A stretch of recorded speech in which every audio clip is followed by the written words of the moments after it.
Hey everyone, it's freezing. Behind me I've got a R1150 RS. It's a 2001, 2002 model, single spark, not the dual spark model. No ABS. Very, very nice bike actually. Not a lot to go wrong on these, and they tend to last for a really long time. But not without maintenance, and that's what we're talking about today. It's about maintenance, long-term maintenance.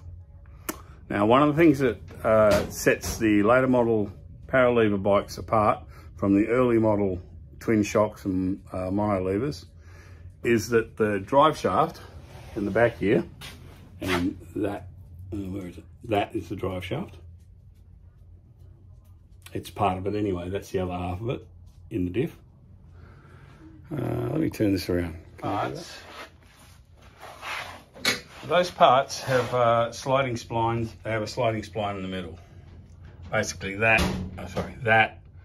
slides into that, and as the swing arm moves up and down, the tail shaft gets longer and shorter, and that's how they compensate for it, by having a sliding spline in the center, very like a Toyota Land Cruiser, has the same sort of setup.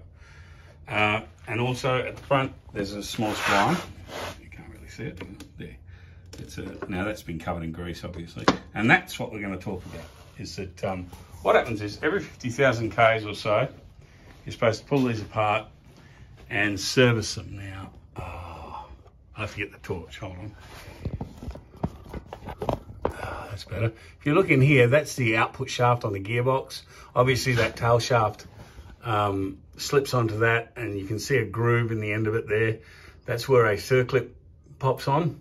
So you sort of slide it on and then you give it a pop with a hammer, and the circlip pops on, and then it won't fall off. Basically, if you look at that spline, there's sort of dried out grease on it and some wet white grease on the end of the shaft where it doesn't actually contact, but that's dry basically. Where the contact surfaces are shiny, they're shiny, and they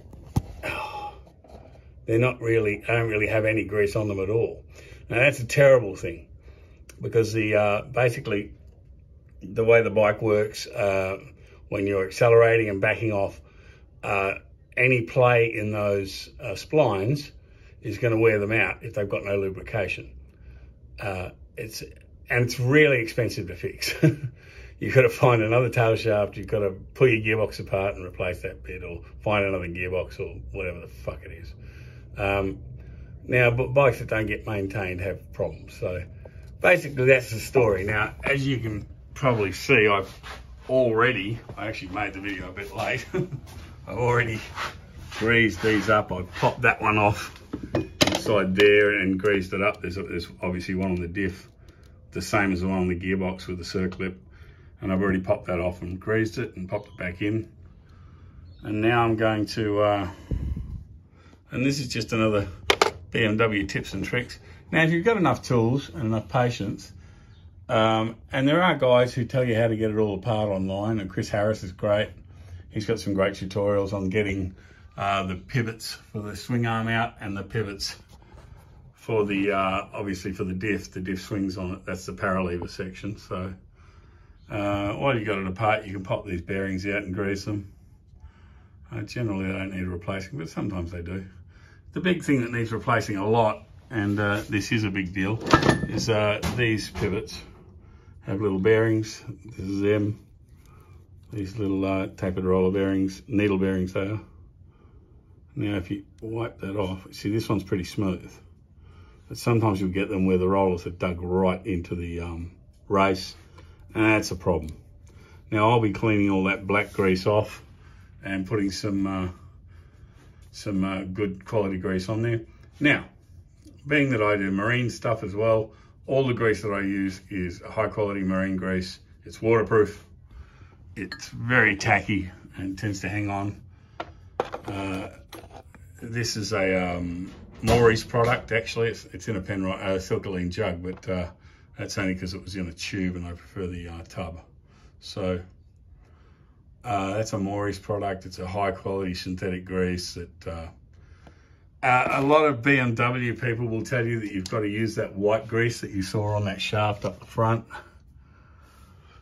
To be honest, any grease will do the job. Any lithium-based grease, which is basically bearing grease.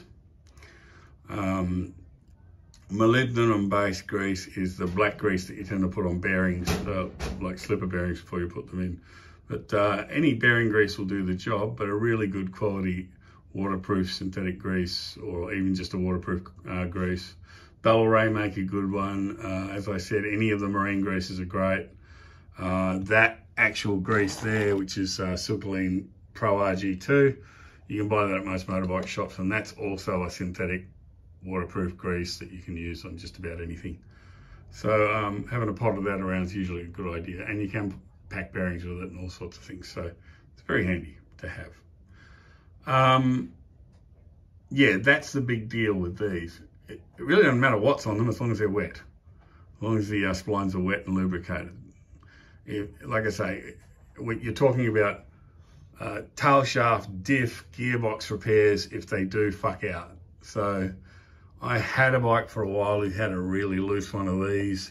It was just flopped around on the pinion of the diff, or the bevel gear housing. And yeah, I ended up having to get a new one of these because it was the inside of this, the inside of the yoke that had actually worn out. So there's that, and that's just a little BMW tip. Always keep them lubed on power levers. On the, it's very rare that you have to replace uni joints on these, and these obviously have two uni joints. There's one in there and one here. It's quite rare. I mean, I do them. I have I found a uni joint that fits, and I do replace them. But it's not a thing I have to do very often, especially on these bikes. As long as there's no water in here, no water in this housing. That's very important to keep these boots in good nick and clamped up properly.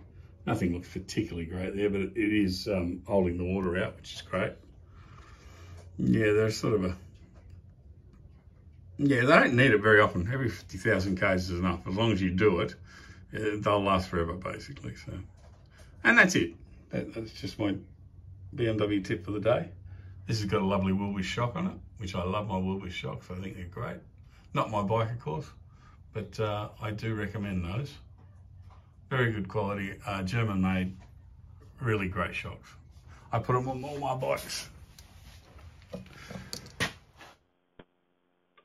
Hi people, I filmed this movie months ago, and I've only just got around to editing it. Once again, it's freezing. There's been a big storm come through, so I've been in the shed all night putting together a old R65. Some fun with that. I actually made a little movie about red dirt and what it does to motorbikes. I hope you can give that one a look. And obviously this movie is an older one, but it's an important one if you own Oilhead, or even a they're slightly different, but even a Hexhead, you need to grease the splines on them. So, but yeah, well, thanks for taking the time to watch the video. Subscribe if you like it. Give me a thumbs up if you want to. If you don't, that's fine. If you ride a BMW, tell your mates, and maybe they can pick something up from here. I basically do models up to 2005, 2010, around there, and then I just basically don't do anything later than that. So, but I've got another R60, and I'll probably do a movie on that one. And I'm glad you tuned in. See you next time.